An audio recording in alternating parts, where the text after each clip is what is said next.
భార్యాభర్తల ప్రేమ ఉంటుంది. ఎంత ఒక సంవత్సరం, 3 నెలలు, 4 నెలలు, సంవత్సరం, 2 ఏళ్ళు తర్వాత తిట్టుకోవడం, ఎంచుకోవడం, ఇయే పని. మరి దేవుని నమ్మినటువంటి కుటుంబం ఉంటుంది చూసారా, దేవుణ్ణి ముందు పెట్టుకొని జీవించే కుటుంబం ఉంటుంది చూసారా, అంటే వాళ్ళకు కూడా ఉంటాయి ఈ సమస్యలు, కానీ వాళ్ళు అధిగమించగలరు.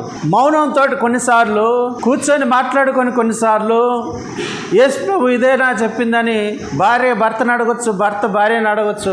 ఇలాగ సరి చేసుకున్నటువంటి కుటుంబాలు చాలా ఉంటాయి. లేకపోతే మాత్రం యేసు ప్రభు వదిలేసి వెళ్ళిపోతాడు. వదిలేసి వెళ్ళిపోయిన వెంటనే నేనున్నానంటూ ఒకడు వచ్చి కూర్చుంటాడు. వాడిని ఏమంటాడు, ఇదిగో మీరు మీ తండ్రి అయిన అపవాది సంబంధులు. వాడు మొదటి నుండి, ఆది నుండి నరహంతకుడై అబద్ధమును ఆచరించేవాడు, అబద్ధమునకు జనకుడై ఉన్నాడు. అబద్ధమే అబద్ధం, అబద్ధమే అబద్ధం, ఇదే పని.